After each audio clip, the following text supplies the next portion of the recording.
Tudo bem, pessoal? E chegamos aqui no Matemática e Companhia para mais uma dica importante, e a nossa dica de hoje é sobre dízimas periódicas. Vamos falar um pouquinho sobre, esse terror aí para algumas pessoas que são as dízimas periódicas. Então vamos começar aqui pela definição básica. Quando a gente fala em dízima periódica, nós estamos falando em números decimais. Daí vem a palavra dízima. Dízima, significa, na verdade, um valor decimal, base 10, é um número com vírgula. Periódica por quê? Porque esses valores vão apresentar na parte decimal uma repetição, ou seja, é o que nós vamos chamar de período, tá certo? Bom, exemplos bem clássicos de dízimas periódicas. Eu vou começar colocando aqui um exemplo prático que seria esse número aqui, 0.444, infinitas casas decimais. Pelo que eu posso observar, depois da vírgula, ele tem algumas casas, que vão se repetir infinitamente. Mas toda dízima periódica, veja bem, toda dízima periódica é um número racional. E quando eu falo nessa palavra racional na matemática, eu estou me referindo a um número que pode ser transformado em fração. Então, toda vez que você pegar um número que está na forma de dízima periódica, você deve transformar este número em fração. 0,444, eu vou te dar um macete. Qual é? Simplesmente observar qual é o número que se repete. Esse número que se repete é o que eu chamo de período. Eu, nesse caso, só tenho um número no período, que é o que se repete para sempre, que é o número 4. Então ele vai ser o numerador da minha fração. Então o 4 no numerador. E o denominador das dízimas periódicas simples, que é essa nossa primeira aula, eu sempre vou ter o denominador 9. Então aqui fica a minha dica, que eu vou ter um 4 no numerador e um 9 no denominador, ok? Ah, mas e professor, se eu tiver um número do tipo 0,23, 23, 23, infinitas casas decimais, aqueles 3 pontinhos.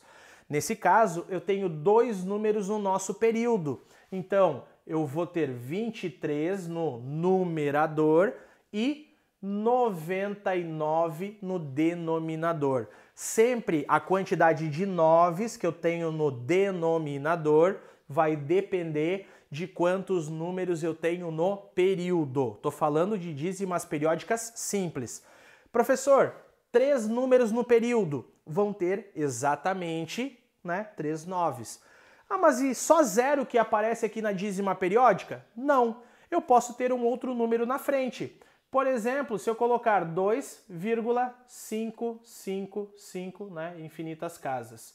O que vai acontecer aqui? Como eu vou transformar este valor numa fração, que é conhecido como fração geratriz? Sim, o nome dessas frações aqui chamam-se frações geratriz. Então, uma fração geratriz, o que ela é? É uma fração que dá origem à nossa dízima periódica. Eu posso transformar também esse valor numa fração, já que ele é um número racional. Toda dízima periódica é um número racional. Como fazer? Neste caso, como eu tenho um número antes da vírgula, eu vou colocar aqui o início desse número até onde ele começa a se repetir. Ou seja, eu conto ele sem a vírgula. Seria o número 25. O que eu devo fazer agora? Desse 25, eu vou subtrair a parte que não se repete. Ou seja, o que não está se repetindo aqui? Quem é o único diferentão? É o número 2. Então o número 2 é o número que não se repete. Então se ele não se repete, é o que eu vou subtrair. 25 menos 2. Sobre um número 9, porque eu só tenho um 5 no meu período.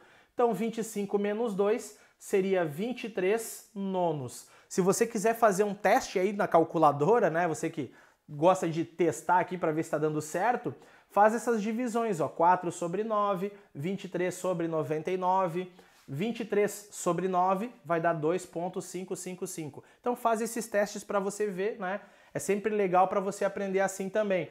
Ah, professor, então quer dizer que se o número fosse 3,444, 3 pontinhos, eu poderia fazer 34, certo? Até onde ele se repete, menos o 3, que é o único diferente.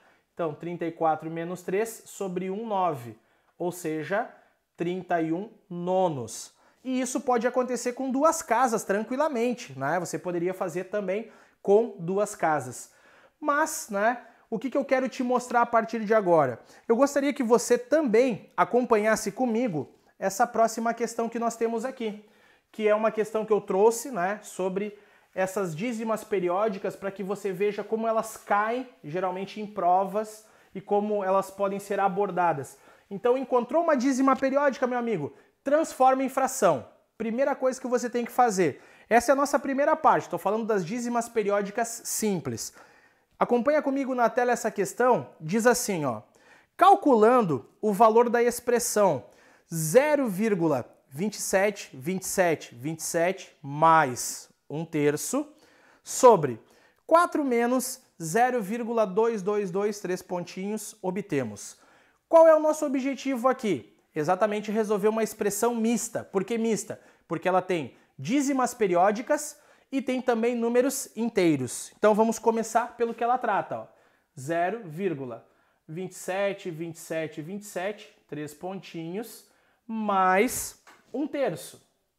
Tudo isso sobre, né, 4 menos 0,2223 pontinhos.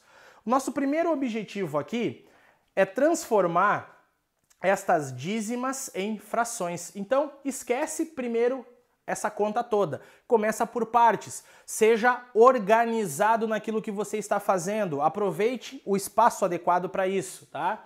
Então, primeiro pega esse 0,272727. Faz ele aqui do ladinho, ó. Transforma ele em dízimas periódicas. Vou deixar ele aqui como 27, porque são duas casas, certo? Sobre 99. Por enquanto tá ótimo. Então, vamos fazer assim. 27/99 mais 1/3. Tudo isso nós vamos dividir por o 4 menos, ok? O 0,222. Vamos pegar esse número, que também é uma dízima periódica, e transformar numa fração. Aqui eu só tenho um valor no período, então ficaria 2 nonos. Então, 4 menos 2 nonos. Para que você consiga resolver essa expressão, eu vou te dar agora alguns pulos do gato, algumas coisas lógicas aqui, né, que poucas pessoas conseguem enxergar. O que eu vou fazer? Eu vou dividir este 27/99, ok? Eu vou dividir ele por 3. Ah, mas por que por 3, professor? Olha o que eu estou observando, é como se fosse um jogo de xadrez. Eu estou antevendo os movimentos. Então, 27 por 3 dá 9, sobre 99 dividido por 3 vai dar 33, fica 9/33. E agora uma dica, do mesmo jeito que eu posso simplificar uma fração dividindo ela, eu também posso multiplicar uma outra fração inteira por um valor.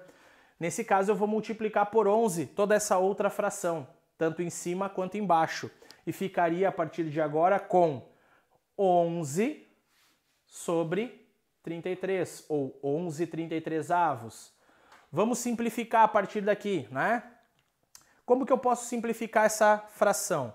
Bom, na frente a gente vai ver. Eu vou te mostrar agora essa operação como fazer. Muita gente diz assim, ah, professor, tem que fazer o mínimo múltiplo comum. Aqui não vai precisar. Eu só tenho um denominador aparente. Então, por causa disso, ó, eu vou multiplicar 9 vezes 4 e vou subtrair do 2. 9 vezes 4. Ah, 9 vezes 4 é 36. Tira 2. 36 tira 2, fica 34 sobre 9. E em cima, vamos lá. Denominadores iguais, conserva o nosso amigo 33, ok? E para finalizar, 9 mais 11, temos como 20/33 sobre 34 nonos. Isso aqui é típico de questão, muitas vezes, né, de admissão a escolas militares ou questões ali de provas do ensino fundamental, é bem comum você encontrar. Em concursos de ensino médio também, é bem provável que você obtenha questões como essa. Qual é o nosso próximo passo? Dividir frações. E aí, faz o quê? Repete a primeira. ou seja, 20/33. E multiplica pela segunda invertida, ou seja, né, vai ficar 9/34, ok? Então fica 20/33 vezes 9/34. O que é possível fazer a partir de agora? Uma dica legal, simplificar valores. Como assim? Você pode simplificar por 2 esses dois valores que se encontram aqui. Nesse caso, se eu simplificar por 2, ficaríamos com 10, e simplificando por 2 aqui, ficaríamos com 17. E esse próximo, podemos simplificar por 3. Simplificando por 3, nós teríamos 3 em cima, porque 9 dividido por 3 dá 3, e 33 dividido por 3 dá 11. O que falta fazer, professor, para resolver? Multiplicar 10 sobre 11 ou 10/11 vezes 3/17. E a partir daqui é só correr para o abraço, né? Então, como fazer isso? 10 vezes 3, multiplicação de fração, sempre na mesma linha. 30 sobre 11 vezes 17. Regra, né, da multiplicação do 11. Abre o 1 e o 7, só funciona com 11. 1 mais 7, 8. E aqui chegamos na nossa resposta, que seria 30 sobre 187. Que se você está acompanhando essa nossa questão desde o início, você vai ver que o gabarito dela seria a letra A. Então fica uma dica, né, de como você pode encontrar essas dízimas periódicas aí no teu dia a dia. Em que situações, em que, né, casos, em que provas, em que tipo de avaliações você pode se deparar com uma situação como essa. Óbvio que aqui nós temos muitas regras, né, mas fica aquela dica para você resolver sempre de uma forma organizada. E logo, logo vem a nossa segunda aula sobre esse assunto. Então, se você gostou, deixa o teu joinha. Um abraço e até a nossa próxima aula. Valeu!